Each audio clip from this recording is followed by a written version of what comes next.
లోనే రాష్ట్రానికి సంబంధించి అసెంబ్లీ సమావేశాలు కూడా జరగబోతూ ఉన్నాయి.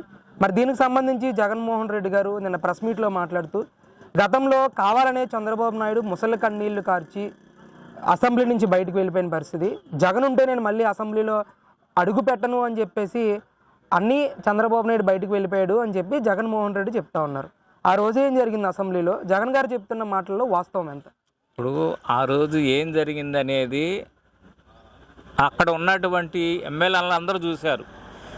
మీడియా ద్వారా ప్రపంచం అంతా కూడా చూసింది. ప్రపంచం అంతా కూడా చంద్రబాబు నాయుడు గారి నీ ఎంత అవమానకరంగా మాట్లాడారో అదంతా కూడా ప్రజలు చూశారు. మరి ఇంకా నువ్వు కళ్ళబొల్లి కబుర్లు చెబితే ఎట్లా జగన్మోహన్ రెడ్డి? ఇప్పుడు 3 సార్లు సీఎంగా చేసినటువంటి చంద్రబాబు నాయుడు గారు బయటకు వచ్చి ఇది గౌరవ సభ కాదు కౌరవ సభలాగా అవమానంగా మాట్లాడుతున్నారు. గౌరవం దొరికితేనే గౌరవంగా నేను గౌరవ ముఖ్యమంత్రి హోదాలో నేను గౌరవంగా అసెంబ్లీలో అడుగు పెడతానని శపథం చేసి వచ్చాడు. అది మగతనం అంటే. నీకులాగా మనుషుల్ని రెచ్చగొట్టి మనుషుల్ని తిట్టి ఏ విధంగా మీరు అసెంబ్లీలో ప్రవర్తించారా? మీరు అసలు ఒక ఎమ్మెల్యేలాగా కానీ ఒక మంత్రులాగా ప్రవర్తించారండి?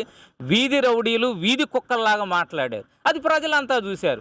మరి చంద్రబాబు నాయుడు గారు జగన్ ఉంటే రానని అన్నాడంటానికి నీకైనా సిగ్గుండాలి కదా జగన్మోహన్ రెడ్డి. అది ప్రజలందరూ కూడా చూశారు కదా. చూడకపోతే ఆయనకు జరిగిన అవమానం చూడకపోతే, ఆయన బయటకు వచ్చి ప్రెస్ మీట్ చూడకపోతే నువ్వు ఏ వాగినా కానీ నమ్మేవాళ్ళు. కానీ 14 సంవత్సరాలు ముఖ్యమంత్రిగా చేసినటువంటి ఆయన అంత బాధపడుతూ ఆయన కన్నీళ్లు పెట్టుకున్నాడు అక్కడ జరిగినటువంటి అవమానం. అప్పుడే నీ పతనం ప్రారంభమైంది జగన్మోహన్ రెడ్డి. ఆయన ఏదైతే మాట్లాడాడో, ఏదైతే పంతం పట్టాడో ఆ పంతాన్ని నెగ్గించుకున్నాడు. గౌరవంగా అసెంబ్లీలో అడుగుపెట్టాడు. నీకులాగా దొంగచాటుగా పరిపాలన చేసి దొంగల్లాగా పారిపోయి ఈరోజు దొంగల్లాగా అసెంబ్లీకి రానంటున్నారు. మీరు నిజాయితీగా పనిచేసిన నాయకులైతే అసెంబ్లీకి ఎందుకు రారు? మీరు చేసిందంతా కూడా ఫ్రాడ్ కాబట్టి, చేసిందంతా మోసం కాబట్టి అసెంబ్లీలో ఎక్కడ మమ్మల్ని అడుగుతారో, మా మోసాలు ఎక్కడ బయటపడతాయో, ఎక్కడ డిస్ప్లేలో వేసి చూపిస్తారని భయపడి మీరు అసెంబ్లీకి వెళ్తలేదు. అంటే జగన్మోహన్ రెడ్డి గారు చెప్తున్నారు, నాకు ఎక్కువ టైం ఎవరు, సాధారణ ఎమ్మెల్యేకి ఇచ్చినట్టు 5 నిమిషాలు మాత్రమే ఇస్తారు. ఈరోజు నేను ప్రెస్ మీట్లో దాదాపు 2 గంటలు 3 అంశాల మీద నేను చెప్తే మీ అందరికీ అర్థమైంది, మెడికల్ కాలేజీల గురించి కానీ చంద్రబాబు నాయుడు చేస్తున్న మోసాల గురించి కానీ అని చెప్పేసి ఆయన మాట్లాడుతూ ఉన్నారు. ఏంటి దీన్ని ఎలా చూడొచ్చు? ఒకటండి, ఇప్పుడు టైం ఇవ్వకపోవటం ఏంటి? ఇప్పుడు నువ్వే సాధారణ ఎమ్మెల్యే కాక ఎవరు నువ్వేమన్నా ముఖ్యమంత్రివా? కాదు కదా. నీకు జనం ఏం తీర్పిచ్చారు? ఒక ఎమ్మెల్యేగానే తీర్పిచ్చారు. ఎమ్మెల్యేగా ప్రవర్తించు.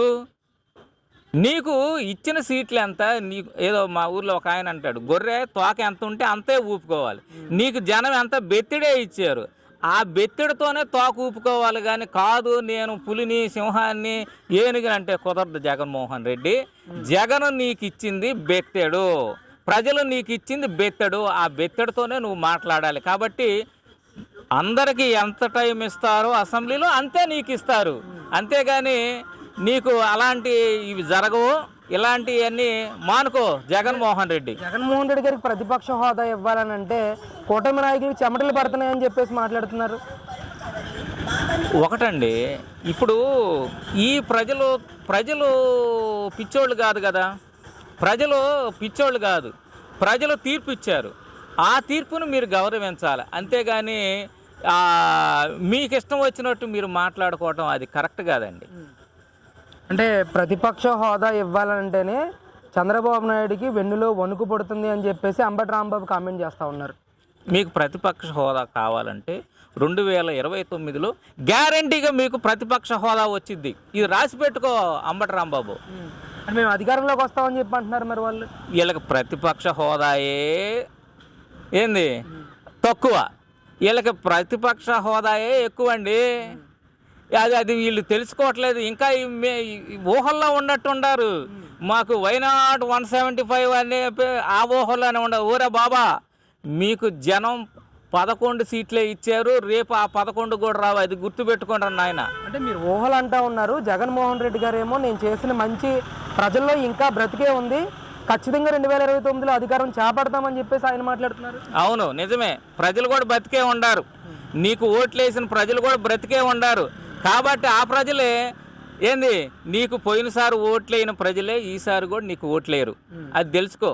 అంతే అంటారు. అంతేనండి. ఇది 100కి 100 పాళ్ళు ప్రజల మనసుల్లో ఉన్నటువంటి మాటలే నేను చెబుతున్నా. నాకు సొంతగా నేను చెప్పేది కాదు, జనం చెప్పిన మాటలే ఈ ఆంధ్ర రాష్ట్ర ప్రజలకి నేను చెబుతున్నానండి. ఇదే రాసి పెట్టుకో. జగన్మోహన్ రెడ్డికి కానీ ఆయన ప్రభుత్వం ఆయన పార్టీలో ఉన్నటువంటి నాయకులు కానీ ఇదే రాసి పెట్టుకోండి.